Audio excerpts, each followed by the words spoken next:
آج میں آپ کو جو بتانے جا رہا ہوں وہ ایک تاریخی مقام ہے اور اس شہر سے پیدا ہونے والے عظیم شخصیات ہیں۔ تو دیکھتے ہیں کہ یہ کون سا جا ہوا جلال والا نگر ہے جو اعلی ہستیوں کا مسکن گزرا ہے۔ دریائے آمو کے مغربی کنارے پر ازبکستان کا ایک شہر ہے جس کا نام خیوا ہے۔ اس شہر نے دنیا کو 3 عظیم ہستیاں دی: عبداللہ بن محمد بن موسیٰ خوارزمی۔ یہ نہ صرف عرب کے نمایاں سائنسدانوں میں شامل ہے بلکہ دنیا میں سائنس کا ایک اہم نام ہے۔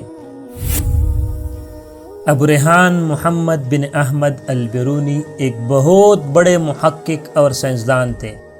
یہ بھی خوارزم کے مضافات میں کریا بیرون میں پیدا ہوئے اور اسی کی نسبت سے البیرونی کہلائے۔ البیرونی ابو علی سینا کے ہم اثروں میں سے تھے۔ البیرونی نے ریاضی، علم حیات، تاریخ اور جغرافیہ میں ایسی عمدہ کتابیں لکھی جو اب تک پڑھی جاتی ہے۔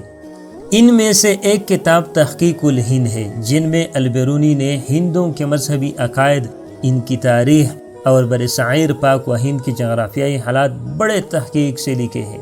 اس کتاب سے ہندوں کی تاریخ سے متعلق جو معلومات حاصل ہوتی ہیں ان میں بہت سی معلومات ایسی ہے جو اور کہیں سے حاصل نہیں ہو سکتی۔ ہندو برہمن اپنا علم کسی دوسرے کو نہیں سکھاتے تھے، لیکن البیرونی نے کئی سال ہندوستان میں رہ کر سنسکرت زبان سیکھی اور ہندوؤں کے علوم میں ایسی مہارت پیدا کی کہ برہمن تعجب کرنے لگے۔ اس عظیم شخصیت کا نام سلطان جلال الدین خوارزمی رحمہ اللہ ہے۔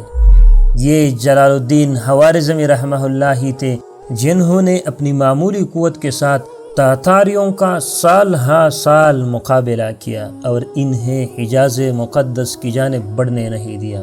چنگیز خان نے زندگی میں ایک بار جس سپہ سالار سے شکست کھائی وہ کوئی اور نہیں بلکہ جلال الدین خوارزم شاہ رحمہ اللہ ہی تھے۔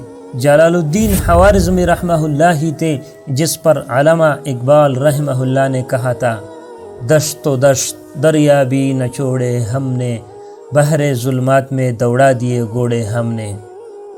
دنیا کے 2 عظیم ترین جنگجو حکمران چنگیز خان اور جلال الدین خوارزمی کے درمیان جو تاریخی معرکہ لڑا گیا وہ اٹک میں نیلاب کے مقام پر لڑا گیا، اور یہی وہ تاریخی مقام گوڑۂ طرف ہے جہاں 4 دن کے خونی معرکے کے بعد جلال الدین خوارزم شاہ رحمہ اللہ نے اپنا گھوڑا دریائے سندھ کی تیز موجوں کے سپرد کر دیا تھا۔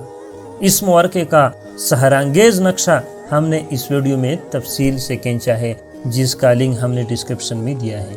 ہم میں دیجیے اجازت، مزید اچھی ویڈیوز کے لیے ہمارے چینل کو سبسکرائب کیجیے۔